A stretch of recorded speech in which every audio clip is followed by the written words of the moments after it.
I'm Captain Dave Engel of Best Chance 2 Charter Fishing. We're going to run through why we chose Cannon downriggers and why you should look at them when you're ready to buy them.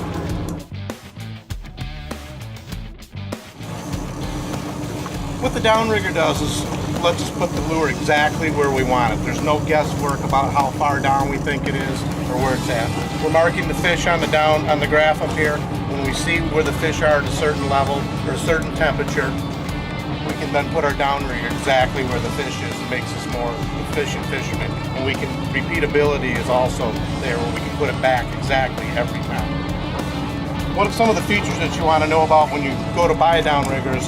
For one, every downrigger that's put out to the side of the boat like so should have a weight retriever like I'm showing here. This is the Retro Ease.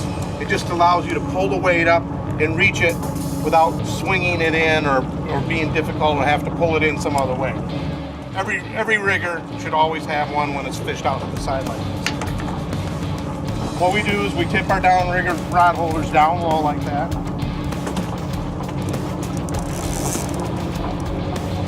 You have some kind of release. There's a lot of different releases available in the industry. This release is simply going to hold our lure exactly where we want it. When a fish strikes, it'll release from the weight and we'll have them just on the rod and reel with no weight on it. That's the real advantage of a downrigger. You're only fighting the fish and not all the weight and extra line and diving devices and other things like that.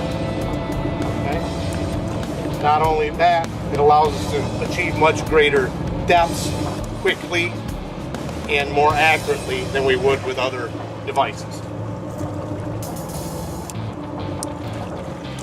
This Digitrol unit that we have here allows us to program the desired depth.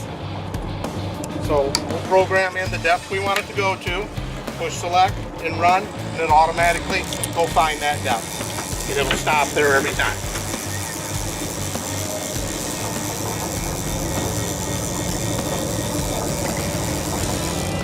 We like to keep a lot of tension in the rod.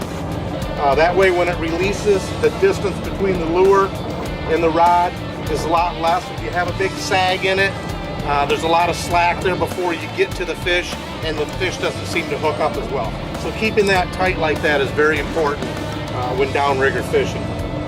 You don't want a lot of line laying out there. It's hard. Fish get tangled in it when you bring them to the boat, and you get much less hookups. It's not a very good way to do it. Now, when we get a strike on here, we'll see the rod move, or it'll just release. As soon as it does, it pops off that easily. I have the fish on here, and I have what's called auto up.